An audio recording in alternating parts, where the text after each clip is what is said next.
فأعوذ بالله من الشيطان الرجيم ولا تقولوا لمن يقتل في سبيل الله أموات بل أحياء ولكن لا تشعرون۔ اور جو اللہ کے راستے میں شہید کر دیے جائیں انہیں مردہ مت کہو بلکہ وہ زندہ ہیں، لیکن تمہیں اس بات کا شعور نہیں ہے۔ محترم سامعین حضرات، بزرگوں، دوستوں، بھائیوں اور معززات ماؤں اور بہنوں، اللہ تبارک و تعالی نے انسان کو اس دنیا میں اپنی بندگی کے لیے پیدا فرمایا ہے کہ کائنات کے تمام انسان میری غلامی کریں اور میری بندگی کریں۔ میں ان کا خالق ہوں، مالک ہوں، رازق ہوں۔ ان کو مجھ ہی سے تعلق جوڑنا چاہیے، اور اس بندگی میں مین 3 چیزوں کا اللہ تبارک و تعالی نے اپنے بندوں سے مطالبہ کیا ہے۔ نمبر 1 کہ جو میں نے تمہیں احکامات دیے ہیں ان کے مطابق عمل کرو۔ جو عبادات، معاملات تمہارے ذمہ لگائے گئے ہیں ان کی تعمیل کرو۔ نبی کریم صلی اللہ علیہ وآلہ وسلم کو تمہارے لیے نمونہ بنایا، جیسے آپ نے زندگی بسر کی ہے اسی طریقے سے تم بھی زندگی بسر کرو۔ نمبر 2 اگر کبھی مال اللہ کے رستے میں قربان کرنے کی نوبت آ جائے تو اللہ کے رستے میں مال بھی خرچ کرو، غریبوں پہ، یتیموں پہ، مسکینوں پہ، فی سبیل اللہ میں، مساجد میں، مدارس میں، بیواؤں پہ، جہاں جہاں اللہ تبارک و تعالیٰ نے خرچ کرنے کا حکم دیا ہے وہاں پہ اپنا مال بھی خرچ کرو۔ اور تیسرے نمبر پہ مطالبہ کیا ہے کہ دین کی سربلندی کے لیے، اعلاء کلمت اللہ کے لیے، اللہ کے دین کو اور اللہ کے کلمے کو بلند کرنے کے لیے اگر کبھی ضرورت پڑ جائے کہ تمہیں اپنی جانوں کا نذرانہ بھی پیش کرنا پڑے تو اس سے بھی دریغ نہ کرو، اپنی جانیں بھی اللہ تبارک و تعالیٰ کے حوالے کر دو۔ یہ جسم بھی تمہارے اللہ کی امانت ہے، اور یہ مال بھی اللہ کی امانت ہے، اور اس جسم کے اندر جو روح ہے وہ بھی اللہ کی امانت ہے۔ جس وقت اللہ تبارک و تعالیٰ تم سے جس کام کا مطالبہ کرے اس کو کر دو، یہی تمہاری بندگی ہے۔ پہلی 2 بندگیوں کے بارے میں تو عموماً ہم ذکر کرتے رہتے ہیں کہ اللہ کے اوامر اور نواہی کی تعمیل کرنی چاہیے، اللہ کے رستے میں مال خرچ کرنا چاہیے، لیکن جان کا نذرانہ پیش کرنا، اس کے بارے میں گفتگو ذرا کم ہوتی ہے۔ آج کی ہماری گفتگو اسی موضوع پر ہے کہ اللہ کے دین کو بلند کرنے کے لیے، اعلاء کلمت اللہ کے لیے، اللہ کے دین کو تمام ادیان کے اوپر غالب کرنے کے لیے جب کبھی ضرورت پیش آئے تو انسان کو اپنی جان کا نذرانہ بھی پیش کر دینا چاہیے۔ اور یہ عمل ایک بہت بڑی عبادت ہے، بلکہ اعلیٰ ترین عبادت ہے اور بڑی عظیم عبادت ہے، جس کا اجر و ثواب دوسری عبادتوں سے کہیں زیادہ ہے۔ اگر قرآن مجید اور احادیث کا مطالعہ کیا جائے تو ہمیں نظر آتا ہے کہ اعلاء کلمت اللہ کے لیے اپنی جان کا نذرانہ پیش کرنا یہ بہت بڑا اعزاز ہے، یہ بہت بڑی کامیابی ہے، اور اللہ تبارک و تعالیٰ کے تقرب کا بہت بڑا ذریعہ ہے۔ جیسا کہ حدیث میں آتا ہے، نبی کریم صلی اللہ علیہ وسلم نے فرمایا، عینان لا تمسہم النار، 2 قسم کی آنکھیں ان کو جہنم کی آگ مس نہیں کرے گی، یعنی وہ 2 قسم کی آنکھیں جہنم میں داخل نہیں کی جائیں گی۔ آنکھوں سے مراد پورا وجود ہی ہے، کسی بھی آدمی کی آنکھیں نکال کر پھر آگ میں پھینک دیا جائے ایسا تو کرنے کا کوئی فائدہ نہیں۔ آنکھوں کو مس نہ کرنے سے مراد یہ ہے کہ وہ آدمی جہنم میں نہیں جائے گا. عین بکت من خشیت اللہ، ایک وہ آنکھ جو اللہ کے ڈر سے رو پڑتی ہے، اس کی آنکھوں سے آنسو جاری ہو جاتے ہیں، اس آنکھ کو اللہ تبارک و تعالیٰ کبھی جہنم میں داخل نہیں کریں گے. وعین حرست فی سبیل اللہ، اور دوسری وہ آنکھ جو سرحدوں پہ اللہ تبارک و تعالیٰ کے دین کے لیے اور اللہ تعالیٰ کے دین کے لیے کام کرنے والے ملک کے لیے اس کی سرحدوں کی حفاظت کرتی ہے، پہرا دیتی ہے، اس آنکھ کے اوپر بھی اللہ تبارک و تعالیٰ نے جہنم کی آگ کو حرام کر دیا. پہرا وہ کیوں دیا جاتا ہے؟ وہاں پہ بھی انسان کو اپنی جان ہتھیلی پہ رکھنا پڑتی ہے. دشمن کی جانب سے کبھی بھی فائر ہو سکتا ہے اور سیدھا انسان کے جسم پہ لگے گا اور انسان آنن فانن جو ہے وہ ختم ہو جائے گا. انسان وہاں پہ اپنی جان کا نذرانہ دینے کے لیے چلا جاتا ہے. اس جانے کی بنا پر ہی اللہ تبارک و تعالیٰ نے ایسی آنکھ کے اوپر جو ہے وہ جہنم کی آگ کو حرام قرار دی. اتنا بڑا اعزاز کہ مجرد آپ عمل کرنا شروع کر دیتے ہیں تو اللہ تبارک و تعالیٰ آپ کو پورا اجر اور ثواب جو ہے اس عمل کا جو ہے وہ عطا فرما دیتے ہیں. پہرا دینے سے ہی جہنم کی آگ انسان کے اوپر جو ہے وہ حرام ہو جاتی ہے. اور اگر جان کا نذرانہ پیش کر دیا ہے، جان چلی گئی ہے، تو یقیناً پھر تو اللہ تبارک و تعالیٰ کے ہاں اس کے لیے بہت بڑا مقام ہے اور بہت بڑا اجر و ثواب.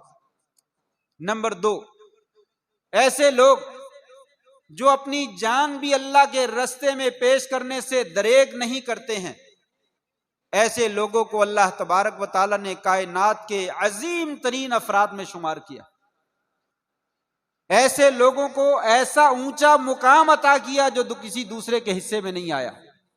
قرآن مجید میں اللہ تعالیٰ فرماتے ہیں وَمَن يُطِعِ اللَّهَ وَالرَّسُولَ فَأُولَٰئِكَ مَعَ الَّذِينَ انعم اللہ علیہم من النبیین والصدیقین والشہداء. نبیوں کے بعد، صدیقوں کے بعد تیسرے نمبر پر اللہ تبارک و تعالیٰ نے شہداء کا درجہ رکھا ہے. وہ لوگ جو اپنی جانوں کو بے دریغ اللہ کے راستے میں خرچ کر دیتے ہیں. کائنات میں اللہ تبارک و تعالیٰ نے اعلیٰ لوگوں کے مقامات جو ذکر کیے اس میں پہلا درجہ نبیوں کا رکھا کہ انبیاء کی جماعت سب سے اعلیٰ درجے پہ فائز ہے، ان سے زیادہ کوئی افضل نہیں ہو سکتا. اور اس کے بعد اگر دوسرا درجہ کسی کا ہے تو وہ صدیقین کا ہے. امت کے جو صدیق ہوتے ہیں ان کا درجہ انبیاء کے بعد آتا ہے. اور تیسرا مقام اور درجہ ملتا ہے تو شہداء کے حصے میں آتا ہے.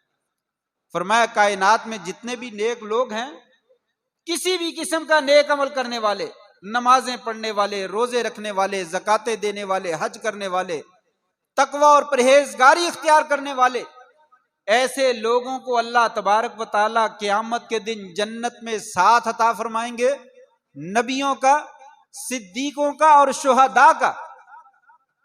گویا کہ دنیا میں نیک عمل کرنے والے یہ ان سے کم درجے کے ہیں، ان کو ان کے درجے کے ساتھ ملا دیا جائے گا جن کو اللہ تعالیٰ نے اعلیٰ درجے پہ فائز کر رکھا. اعلیٰ درجے پہ فائز کون ہیں؟ انبیاء ہیں، پھر صدیق ہیں، پھر شہداء ہیں. شہداء کا اللہ تبارک و تعالیٰ نے انبیاء اور صدیقوں کے بعد تیسرا درجہ رکھا. یہاں سے معلوم ہوتا ہے کہ شہداء کا درجہ اللہ تبارک و تعالیٰ کے ہاں بہت اونچا ہے، بہت زبردست قسم کا ہے. اور ایک تیسرے نمبر پر آپ صلی اللہ علیہ وسلم کا فرمان ہے، شہید جو آدمی اپنی جان کا نذرانہ دین کی خاطر اللہ کے راستے میں دے دیتا ہے اسے کیا ملتا ہے؟ فرمایا اسے 6 اعزازات ملتے ہیں. 6 اعزازات. نمبر 1، یغفر لہ عند الدفعۃ الاولی من دمہ. فرمایا اس کے گناہوں کی بخشش ہو جاتی ہے اس وقت جب اس کا خون کا پہلا قطرہ زمین پہ گرتا ہے. زمین پر خون کا پہلا قطرہ گرنے سے ہی اللہ تبارک تعالیٰ گناہوں کو معاف فرما دیتا. یہ اعزاز، جان کا نذرانہ پیش کیا اور جسم سے خون نکلا اور ایک قطرہ زمین پر ٹپک کر گر گیا. فرمایا زمین پر واقع ہوتے ہی اللہ تعالیٰ اس کے گناہ جو ہے وہ معاف فرما دیتا. نمبر 2، وہ شہید ہوتے وقت ہی یرا مکانہ من الجنہ، اسے جنت میں اپنا مقام جو ہے وہ دکھا دیا جاتا ہے، تیرا مقام جو ہے وہ فلاں جگہ پہ، گھبراؤ نہیں، تم نے اپنی جان کا نذرانہ پیش کیا، اللہ تعالیٰ نے تیرے لیے وہ مقام جو ہے وہ تیار کر رکھا۔ نمبر 3، وَيُجَارُ مِنْ عَذَابِ الْقَبْرِ وَمِنَ الْفَزَعِ الْأَكْبَرِ، تیسرے نمبر پر یہ ہے کہ اللہ کریم اسے قبر کے عذاب سے پناہ دے دیتے ہیں، اور قیامت کے دن جو سب سے بڑی گھبراہٹ ہوگی اس گھبراہٹ سے بھی اسے محفوظ کر دیا جائے گا۔ نمبر 4، وَيُحَلَّى حُلَّةَ الْإِيمَانِ، اسے ایمان کا لباس پہنایا جائے گا، ایمان کا جوڑا جو ہے وہ پہنایا جائے گا، جو سب سے عمدہ لباس ہوگا۔ اور نمبر 5، اس کے لیے یہ اعزاز ہوگا کہ وَيَغْفِرُ وَيَشْفَعُ 70 إِنسَانًا، وہ 70 انسانوں کی جو ہے وہ سفارش کرے گا، 70 بندوں کو وہ اللہ تبارک و تعالیٰ سے معافی جو ہے وہ طلب کر کے دے گا۔ اس قدر جو ہے وہ اعزازات ہیں جو آدمی اپنی جان کا نذرانہ جو ہے وہ اللہ تبارک و تعالیٰ کے راستے میں جو ہے وہ پیش کر دیتا ہے۔ جب وہ اللہ کے راستے میں اپنی جان کو قربان کرتا ہے تو اللہ تبارک و تعالیٰ اپنے انعامات کی بارش جو ہے اس کے اوپر برسا دیتے ہیں۔ نمبر 4، چوتھا اعزاز شہید کے لیے، اپنی جان کا نذرانہ پیش کرنے والے کے لیے اللہ تبارک و تعالیٰ کے ہاں کیا ہے؟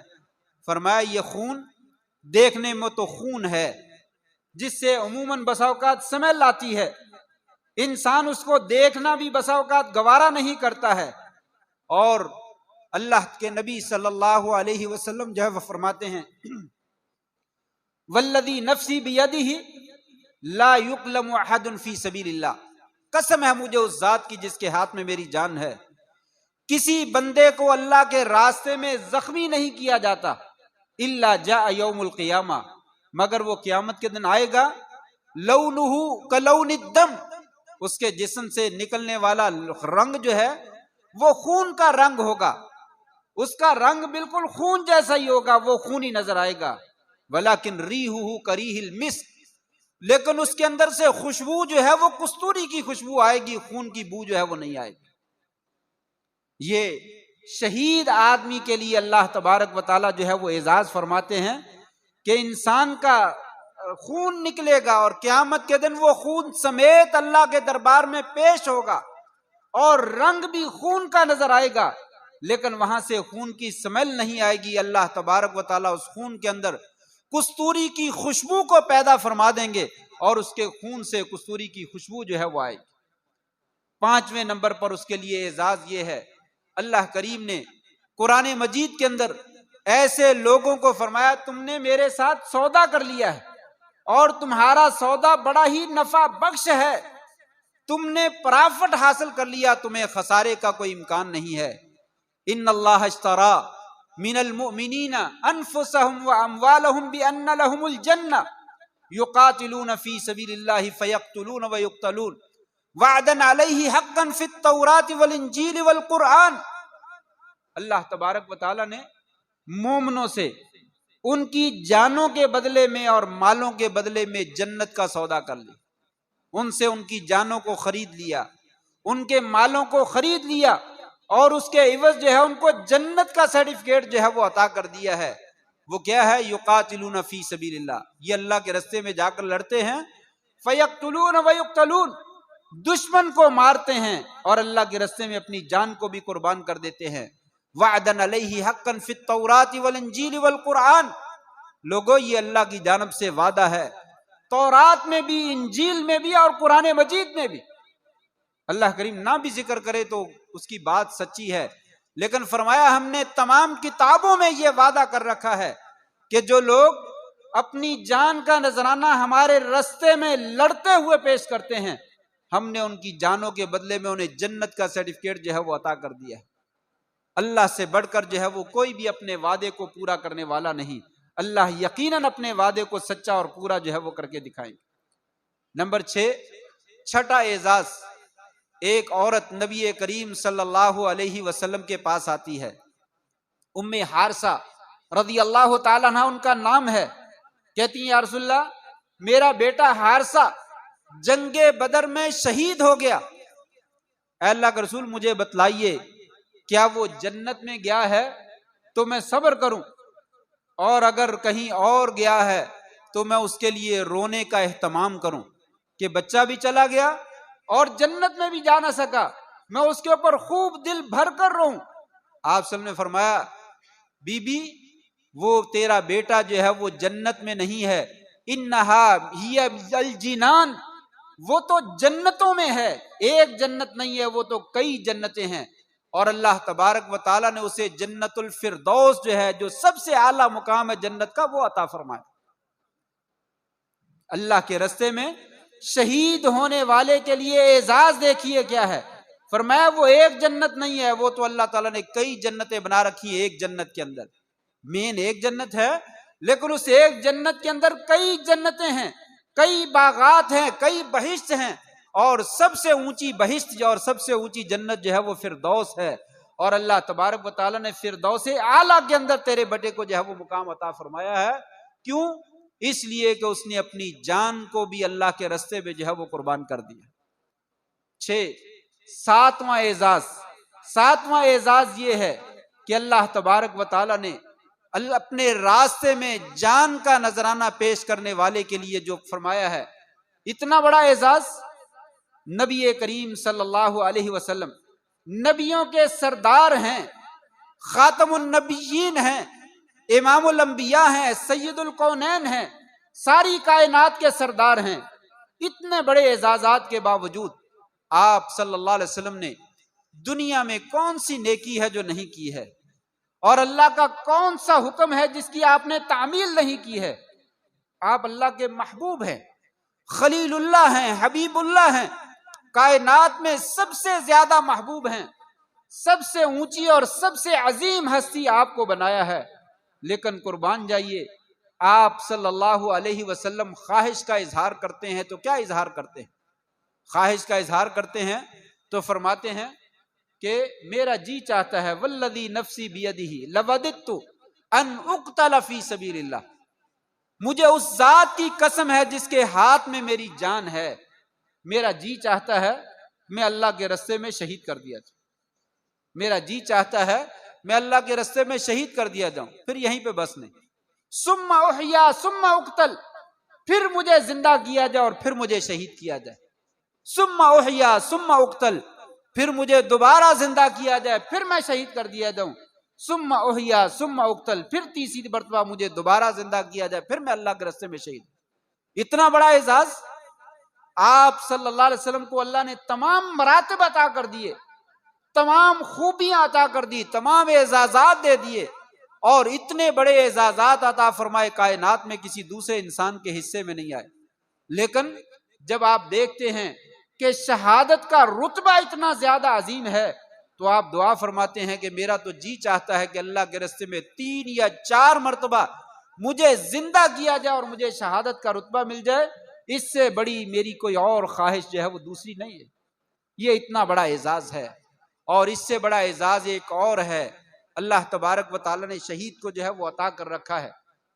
حضرت جابر رضی اللہ تعالی عنہ فرماتے ہیں کہ میں پریشان تھا، غمزدہ تھا، منکسر المزاج تھا، میرے چہرے پہ ہوائیاں اڑ رہی تھی۔ نبی اکرم صلی اللہ علیہ وسلم نے پوچھا جابر کیا معاملہ ہے، کیوں پریشان نظر آ رہے ہو، ٹوٹے ہوئے کیوں نظر آ رہے ہو؟ فرمایا یا رسول اللہ میرے والد گرامی عبداللہ جنگ میں شہید ہو گئے ہیں، اور پیچھے چھوٹے چھوٹے بچے اور بچیاں چھوڑ کر چلے گئے ہیں، اور میں مقروض ہوں، میرے والد کے سر پہ قرضہ بھی بہت زیادہ تھا، پریشان نہ ہوں تو کیا ہو؟ یا رسول اللہ پریشانی ہی پریشانی ہے۔ آپ نے فرمایا جابر گھبراؤ نہیں، اللہ تبارک و تعالیٰ نے تیرے باپ کو اپنے پاس بلایا۔ اللہ کریم کسی بندے سے پردے کے بغیر بات نہیں کرتے، ہر بندے سے پردے کے ساتھ کلام کرتے ہیں، لیکن تیرے باپ کے شہید ہونے کے بعد اللہ تبارک و تعالیٰ نے تیرے باپ کو زندہ کیا اور بغیر پردے کے کفاحن آمنے سامنے گفتگو کی۔ عبداللہ کیا چاہتے ہو؟ عبداللہ کچھ چاہیے تو بتلاؤ۔ عبداللہ کہنے لگے یا اللہ سب کچھ موجود ہے، تیرے انعامات تیرے اکرامات سب موجود۔ کہا نہیں پھر بھی کوئی خواہش ہے تو بتلاؤ۔ کہا یا اللہ جی چاہتا ہے کہ ایک دفعہ پھر دنیا میں بھیج دے، تیرے راستے میں پھر شہید ہو کر آؤ۔ جو لذت جو چاشنی اور جو مزہ تیرے راستے میں شہید ہونے کا ملا ہے یا اللہ وہ کسی اور جگہ پہ نہیں ملا. میرا جی چاہتا ہے ایک دفعہ پھر دنیا میں جاؤں اور تیرے راستے میں اپنی جان جو ہے وہ قربان کر کے آؤں. کہا عبداللہ یہ تو میں نے لکھ دیا ہے کہ دوبارہ دنیا میں واپس نہیں پلٹنا ہے. جو یہاں پہ آ جاتا ہے وہ واپس نہیں جاتا ہے, روحیں واپس نہیں آتی ہیں. بہت سے لوگوں نے نظریے بنا رکھے ہیں کہ روحیں واپس آ جاتی ہیں. روحیں واپس نہیں آ جاتی, جو چلی جاتی ہیں سو چلی جاتی ہیں. عبداللہ دوبارہ دنیا میں نہیں جا سکتے, شہید بھی نہیں جا سکتا, نبی بھی نہیں جا سکتا, ولی بھی نہیں جا سکتا. جو یہاں پہ آ گیا ہے اس کے لیے دوبارہ جانے کا کوئی مقام نہیں ہے. اور پھر دوسری روایت میں آتا ہے کہ یہ شہداء کی روحیں اللہ تبارک و تعالی سبز رنگ کے پرندوں کے پیٹوں میں بند کر دیتے ہیں, اور وہ پرندے تاتی یطرد انہار الجنہ, جنت کے نہروں پہ وارد ہوتی ہیں اور جنت کے باغات میں جاتی ہیں, اور جہاں پھل اور جہاں میوہ جات موجود ہیں جو کچھ لینا چاہتی ہیں لیتی ہیں, اور پھر جو ہے وہ شام کے وقت میں واپس آ جاتی ہیں. اور اللہ کے عرش کے نیچے سونے کے کندیلیں بنی ہوئی ہیں, گھونسلے بنے ہوئے ہیں, وہاں پہ جو ہے وہ سونے کی کندیلوں میں آ کر جو ہے وہ بسیرا کر لیتی ہیں. ان سے بھی اللہ تبارک و تعالیٰ جو ہے وہ خواہش کرتے ہیں کہ کیا چاہتے ہو, وہ بھی یہی کہتے ہیں یا اللہ کچھ نہیں چاہیے, سب کچھ موجود ہے. اللہ کریم پھر بار بار اصرار کرتے ہیں تو ان کا بھی جواب یہی ہوتا ہے کہ یا اللہ پھر ایک دفعہ دنیا میں بھیج دے, دوبارہ تیرے رستے میں جان کا نذرانہ پیش کر کے آئیں, دوبارہ وہ لطف حاصل کریں جو شہادت میں مزہ آیا تھا وہ کسی اور جگہ پہ دوبارہ مزہ نہیں آتا. اور ایک روایت میں یہ الفاظ آتے ہیں یا اللہ تو نے اتنے بڑے احسانات کر رکھے ہیں, جنت میں ہمیں ہر طرح کی آزادی موجود ہے اور تیری جتنی نعمتیں ہیں ان سے فائدہ اٹھا رہے ہیں. یا اللہ پیچھے ہمارا جی چاہتا ہے کوئی پیچھے جائے اور لوگوں کو خبر دے کر آئے. لوگوں اللہ کے رستے میں جان کا نذرانہ پیش کرنے سے خسارہ نہیں ہوتا, نقصان نہیں ہوتا, انسان گھاٹے میں نہیں رہتا, بلکہ اللہ تعالیٰ کی اور زیادہ نعمتوں کو جو ہے وہ مستحق بن جاتا ہے. یا اللہ یہ ہماری خبر کون پہنچائے؟ اللہ تعالیٰ نے فرمایا گھبراؤ نہیں, یہ خبر میں تمہاری پہنچاتا, یہ خبر میں تمہاری پہنچاتا ہوں. اللہ تبارک و تعالیٰ نے قرآن مجید کے اندر آیات نازل فرمائی. لوگوں جن لوگوں کو اللہ کے رستے میں شہید کر دیا جاتا ہے انہیں امواتا مردہ خیال نہ کرو, وہ احیاء ہیں, زندہ ہیں, عند ربہم یرزقون, اپنے پروردگار کے ہاں انہیں رزق دیا جاتا ہے, انہیں رزق دیا جاتا ہے. اس طریقے سے ان کی روحیں جو ہے وہ جنت میں موجود ہیں اور وہ جنت میں سے جہاں سے لینا چاہتی ہیں لیتی ہیں. فرمایا یہ شہداء جو ہے وہ زندہ ہے. اس زندگی سے مراد بہت سے لوگ یہاں سے استدلال کرتے ہیں کہ جب انبیاء کا رتبہ شہداء سے بھی زیادہ ہے تو شہداء کو اللہ نے زندہ رکھا ہے تو انبیاء بھی زندہ ہے. بھئی اس میں کوئی اشکال والی بات نہیں ہے, انبیاء بھی زندہ ہیں, صدیقین بھی زندہ ہیں, شہداء بھی زندہ ہیں, اولیاء بھی زندہ ہیں, اور یاد رکھیے تمام نیک لوگ بھی زندہ ہیں, اور اس کے بعد برے لوگ بھی زندہ ہیں, سارے ہی زندہ ہیں.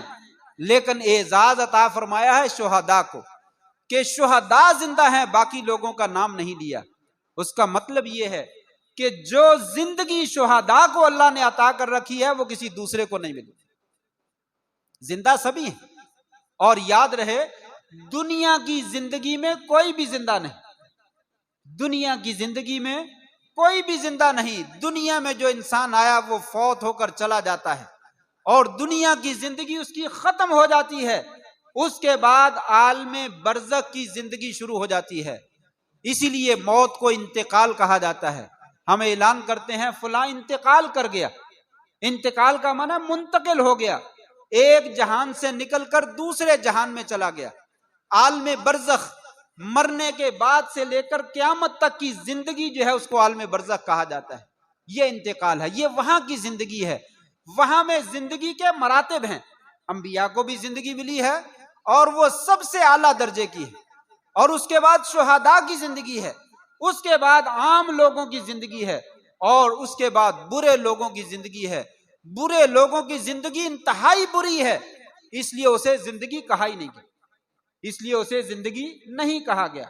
کلاس میں 50 طالب علم ہیں، 10 طالب علم فیل ہو جاتے ہیں، انسان ان کو طالب علم ہی شمار نہیں کرتا، اور ایک طالب علم ان میں سے سب سے زیادہ نمبر لیتا ہے، فرسٹ پوزیشن حاصل کرتا ہے، کہا جاتا ہے لوگوں یہ ہے طالب علم، لوگوں جس نے طالب علم دیکھنا اس کو دیکھو، یہ اسٹوڈنٹ، یہ بڑا لائق اسٹوڈنٹ ہے، یہ بڑا قابل ہے، اس نے پوزیشن حاصل کی ہے، یہ غیر حاضر نہیں رہتا، جس نے طالب علم دیکھنا ہو اس کو دیکھ لو۔ باقی 49 طالب علم نہیں ہے، باقی بھی ہیں، لیکن جو فیل ہونے والے ہیں وہ کسی کھاتے میں نہیں ہے، جو پاس ہونے والے ہیں وہ کچھ نہ کچھ درجہ رکھتے ہیں، جو ان سے زیادہ اچھی پوزیشن والے ہیں وہ بھی ٹھیک ہیں، اور جو امتیاز پوزیشن میں آ گئے، فرسٹ ڈویژن میں آ گئے، ان کا کیا ہی کہنا ہے، اور جس نے فرسٹ پوزیشن حاصل رکھی ہے یہ سب سے اعلیٰ ہے۔ یہاں پہ بھی یہی کہا گیا، لوگوں شہداء زندہ ہیں، سبھی زندہ ہیں، لیکن اللہ تبارک و تعالیٰ نے جو شہداء کو زندگی عطا کر رکھی ہے وہ دوسرے لوگوں کے حصے میں نہیں آئی۔ جو مقام اللہ تبارک و تعالیٰ نے شہداء کو عطا کیا ہے وہ کسی اور کو عطا نہیں کیا، لہٰذا اس سے یہ استدلال کرنا شہداء زندہ ہے تو ہم نبی کیوں نہیں زندہ، ہم نبی سے دعا کیوں نہیں مانگ سکتے، ہم نبی سے یہ مانگ سکتے ہیں، اولیاء سے وہ مانگ سکتے ہیں اس لیے کہ وہ سارے زندہ ہیں، ہماری دعاؤں کو سنتے ہیں، نہیں، یہ علیحدہ مسائل ہیں، یہ اور مسائل ہیں، ان مسائل کو یہاں نہیں گھسیٹنا چاہیے۔ دعائیں اللہ سے کی جاتی ہیں، وہ زندہ ہے، ہمیشہ سے زندہ ہے، انسان زندہ ہو تب بھی اس سے دعا نہیں کی جاتی، وہ فوت ہو جائے تو اس سے کیسے دعا کی جا سکتی، دعا تو اللہ سے کی جاتی۔ انبیاء دنیا میں بھی زندہ ہیں تو ان سے دعائیں کی نہیں جاتی، ان سے دعائیں کروائی جاتی ہیں، یا رسول اللہ میرے حق میں دعا کر دیجئے، اے فلان ایک آدمی میرے حق سے دعا کر دیجئے، آپ نے کہا اویس کرنی سے دعا کرواؤ، یہ نہیں کہا اویس کرنی سے دعا مانگو، اویس کرنی سے دعا مانگنے کا حکم نہیں دیا، شہیدوں سے دعا مانگنے کا حکم نہیں دیا، ٹھیک ہے وہ زندہ ہیں، اعلیٰ درجے کی زندگی میں زندہ ہیں، لیکن عالم برزخ کی زندگی میں زندہ ہیں، دنیا کی زندگی میں زندہ نہیں ہیں، اور ان سے دعائیں مانگی نہیں جاتی، اگر وہ زندہ ہوں تو ان سے دعائیں کروائی جاتی، اور جو عالم برزخ میں چلا جاتا ہے اس کا دنیا سے رابطہ کٹ جاتا ہے۔ ابھی میں نے حدیث پیش کی کہ شہداء اللہ کے عرش کے نیچے ہیں، اور وہ چاہتے ہیں کہ ہماری خبر پیچھے کوئی پہنچا دے، وہ نہیں جانتے کہ ہمارا اختیار موجود ہے، ہم خبریں خود دے سکتے ہیں، ہم لوگوں کو خود جانتے ہیں، ہم لوگوں کے جتنے بھی حالات ہیں سارے ہم حالات کو جاننے والے نہیں۔ شہید ہونے کا مطلب عالم الغیب نہیں ہوتا، شہید ہونے کا مطلب مختار کل نہیں ہوتا، شہداء زندہ ہیں لیکن برزخ کی زندگی میں اعلیٰ معیار کے اوپر رہتے ہوئے اللہ کے ہاں مقام حاصل کرتے ہوئے، نہ کہ اللہ تبارک و تعالی مقام ان کو اللہ کے مقام مل جاتے ہیں، ایسا تو نہیں۔ لہٰذا شہداء زندہ ہیں اپنی زندگی کے اعتبار سے کہ سب سے اعلیٰ درجے کی زندگی اللہ تعالیٰ نے خوبصورت رنگ کے پرندوں کے پیٹوں میں ان کی روحوں کو بند کر دیا، اور جنت میں اجازت دے رکھی ہے تم جہاں جانا چاہو جا سکتے ہو۔ یہ اعزاز اللہ تعالیٰ نے شہداء کو عطا کیا، یہ اعزاز دوسرے لوگوں کو عطا نہیں کیا، وگرنہ زندگی کے اعتبار سے مرنے کے بعد سب لوگوں کی زندگی موجود ہے، کسی کی انتہائی بری ہے، کسی کی درمیانے درجے کی ہے، کسی کی اچھی ہے اور کسی کی اور زیادہ اچھی ہے، اور کسی کی سب سے اعلیٰ زندگی ہے۔ نبیوں کی زندگی سب سے اعلیٰ، اور نبیوں میں سے بھی ہمارے پیارے نبی حضرت محمد الرسول اللہ صلی اللہ علیہ وسلم کی زندگی سب سے اعلیٰ ہے، اور اس کے بعد شہداء کی زندگی۔ یہ مقام ان لوگوں کا ہے جنہیں شہداء کہا جاتا ہے، اور شہید وہ ہوتا ہے جو انسان اللہ کے دین کی بلندی کے لیے، دین کی سرفرازی کے لیے اپنی جان کا نذرانہ اللہ کے لیے پیش کرتا ہے، اس میں ریاکاری نہیں ہوتی، دکھلاوا نہ ہو، اس میں اپنی تنظیم کو بڑا دکھانا مقصود نہ ہو، اس میں اپنے قبیلے کے لیے لڑنا مقصود نہ ہو، اپنی جماعت کے لیے لڑنا مقصود نہ ہو، اپنے خاندان کے لیے لڑنا مقصود نہ ہو، صرف اور صرف اللہ کے دین کو بلند کرنا مقصود ہو۔ اس راستے میں جو آدمی اپنی جان کا نذرانہ پیش کرتا ہے اسے شہید کہا جاتا ہے، اور اس میں ساتھ ساتھ اللہ نے اور اس کے رسول نے ہمیں یہ اجازت دی، اپنے مال کا دفاع کرتے ہوئے اگر کوئی آدمی فوت ہو جاتا ہے تو وہ بھی شہید، گھر میں بیٹھا ہے اپنا مال رکھا ہوا ہے، چور ڈاکو آ جاتے ہیں اس کے مال پہ قبضہ کرنا چاہتے ہیں، وہ انسان اپنا مال محفوظ کرنا چاہتا ہے اور محفوظ کرتے کرتے لڑتے ہوئے وہ فوت ہو جاتا ہے، فرمایا من قتل دون مالہ فہو شہید، جو اپنے مال کے دفاع میں فوت ہو جاتا ہے وہ بھی شہید ہے.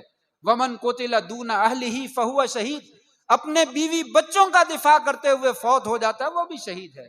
اور تیسرے میں پہ فرمایا ومن قتل دون دینہ فہو شہید، دین کا دفاع کرتے ہوئے فوت ہو جاتا ہے یہ بھی شہید. یہ 3 درجے جو ہے وہ آپ نے عطا فرمائے ہیں. اصل درجہ تو وہ اسلام کی خاطر ہے، دین کی خاطر ہے، اور باقی کے درجے ساتھ میں جو ہے وہ ملا دیے جاتے ہیں. یاد رکھیے یہ ذی الحجہ کا مہینہ ہے، اور آپ جانتے ہیں، آپ نے خبروں میں سنا ہے، عید والے دن جڑا والا کے علاقہ میں انہیں کیا کہا جا سکتا ہے، کیا نام دیا جا سکتا ہے؟ میں نام نہیں دیتا، آپ جو نام دینا چاہیں دے سکتے ہیں. 2 مسلمانوں کو، دیندار لوگوں کو صرف اتنی بات کہنے پر شہید کر دیا گیا کہ انہوں نے کہا لوگوں قربانی صرف اللہ کے لیے، قربانی غیر اللہ کے نام پہ نہیں ہوتی. لوگوں اللہ کے سوا کسی اور کے نام پہ قربانی نہیں دینی چاہیے. قربانیاں صرف اللہ کے لیے ہیں. فَصَلِّ لِرَبِّكَ وَانْحَرْ، اپنے رب کی نماز پڑھیے اور اپنے رب کی قربانی کیجیے. قُلْ إِنَّ صَلَاتِي وَنُسُكِي وَمَحْيَايَ وَمَمَاتِي لِلَّهِ رَبِّ الْعَالَمِينَ، کہہ دیجئے میری نماز، میرا جینا، میرا مرنا صرف اللہ تبارک و تعالیٰ کے لیے، میری قربانی صرف اللہ تعالیٰ کے لیے. یہ اعلان کر دیجئے قربانی بھی اللہ تعالیٰ کے لیے ہے، جینا اور مرنا بھی اللہ تعالیٰ کے لیے. اس بندے نے صرف اتنی بات کہی اور دوسرے لوگوں نے اتنی بات کہنے پہ فائر کر کے ان کو شہید کر دیا. افسوس، ایک وقت تھا کفار، عیسائی، یہودی، مجوسی، مشرک وہ مسلمانوں سے جنگ کرتے تھے کہ اپنے رب کا نام نہ لو. آج بعض نام نہاد مسلمانوں سے جنگ کرتے ہیں، تم اپنے رب کا نام لو. رب کا کیوں نام لیتے؟ قربانی جس کی مرضی کرو، جس کے نام پہ دینا چاہو دے لو. شرک کی جو ہے وہ دعوت دی جاتی ہے، اور شرک کی دعوت دینے والا جو ہے وہ توحید یافتہ کو جو ہے وہ فائر مار کے جو ہے وہ شہید کر دیتا. اللہ کے ہاں انشاءاللہ وہ سرخرو ہیں. یہ قربانیوں کی داستان کوئی آج نہیں شروع ہوئی، یہ نبی کریم صلی اللہ علیہ وسلم کے زمانے کے کچھ عرصے کے بعد سلسلہ شروع ہو گیا تھا.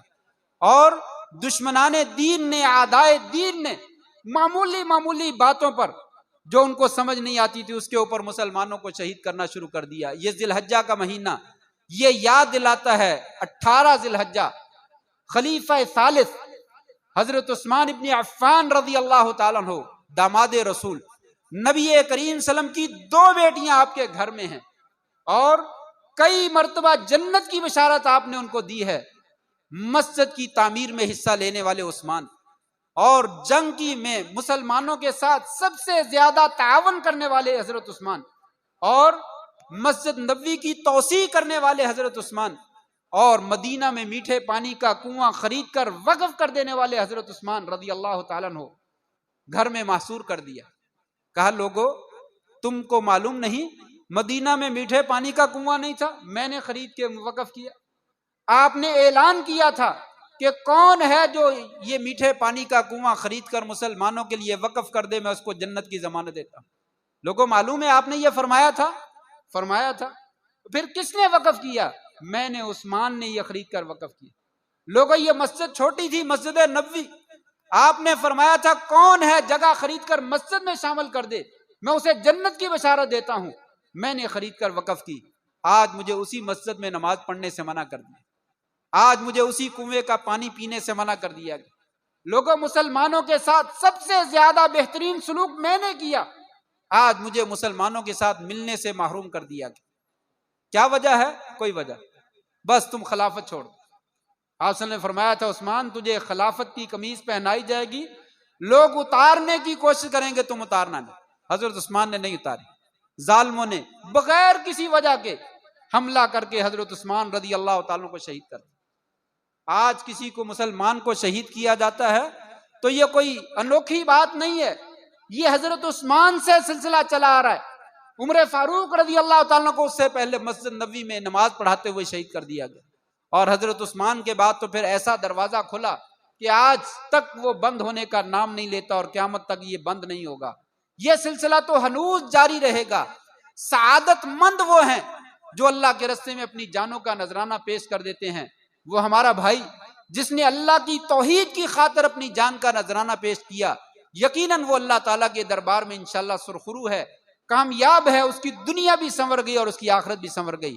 لیکن بد نصیبی ہے، بدقسمتی ہے اس بندے کے لیے جسے توبہ کی اگر مہلت نہ ملی، اس نے اپنے ہاتھ مسلمان بھائی کے خون سے رنگے جو توحید کا اعلان کرتا تھا۔ صحابہ کے خون سے بھی بہت سے لوگوں نے ہاتھ رنگے۔ بس اوقات مجرم پکڑے جاتے ہیں، بس اوقات نہیں پکڑے جاتے، بڑے بڑے قاتل جو ہے وہ نہیں پکڑے گئے، لیکن اللہ تبارک و تعالیٰ کا حساب و کتاب کا وقت موجود ہے، آنے والے وقت میں پکڑا جائے گا اور حساب کتاب ہو جائے گا، لیکن اس کی دنیا بھی تباہی اور اس کی آخرت بھی بربادی والی ہے۔ ایسے کاموں سے بچنا چاہیے۔ حکومت وقت سے یہ درخواست کرتے ہیں کہ ایسے معاملات کا سد باب کرنا یہ حکومت کی ذمہ داری ہے، وہ ایسے لوگوں کو پکڑیں اور انہیں قرارداد واقعی جو سزا ہے ان کو دیں، تاکہ لوگوں کے لیے عبرت بن جائے کہ ایسے معاملات کو اپنے ہاتھوں میں ہینڈل کرنا درست نہیں۔ اگر آپ کا کسی مسئلے میں اختلاف ہے تو تلوار یا بندوق اس کا علاج نہیں ہے۔ اختلاف رائے ہر بندے کو حق ہے، آپ جو مرضی نظریہ رکھیں، جو مرضی مذہب اختیار کر رکھیں، کسی کے اوپر کوئی پابندی نہیں، لیکن آپ نے کسی سے بات کرنی ہے طریقے سے بات ہے۔ میرا یہ موقف ہے، میرے یہ دلائل ہیں، آپ کیا دیتے ہیں؟ اگر کسی کی دلیل سمجھ آتی ہے تو ٹھیک ہے، نہیں سمجھ آتی لکم دینکم ولی دین، تمہارا دین تمہارے لیے ہے، ہمارا دین ہمارے لیے۔ آپ اپنے دین پر عمل کریں، آپ کا دین مبارک ہو، ہم اپنے دین پہ عمل کرتے ہیں، قیامت کے دن اللہ تبارک و تعالیٰ خود فیصلہ کرتے۔ یہ نتیجہ ہے، نہ کہ اس کا نتیجہ یہ ہے کہ ایک دوسرے کے ساتھ جو ہے وہ گردنوں پہ چھریاں چلانا شروع کر دیں۔ ہم آپس میں مسلمان ہیں، کفار نہیں ہیں۔ آج کل تو کافروں کے ساتھ بھی ایسا معاملہ نہیں ہوتا، چہ جائے کہ مسلمان مسلمان کے ساتھ کرے۔ ہم اس معاملے کی بھرپور مذمت کرتے ہیں اور حکومت وقت سے استدعا ہے کہ ایسے مجرموں کو فوراً پکڑ کر جو ہے وہ کیفر کردار تک پہنچایا جائے، تاکہ معاشرے میں امن اور سکون پیدا ہو، اور اپنے بھائی کے لیے دعا گو ہیں اللہ تبارک و تعالیٰ اسے جنتوں میں اعلیٰ مقام نصیب فرمائے، اور اس کے بیوی بچوں اور اہل خانہ کی اللہ تعالیٰ حفاظت فرمائے۔ سبحان ربک رب العزت عما یصفون وسلام علی المرسلین والحمد للہ رب العالمین۔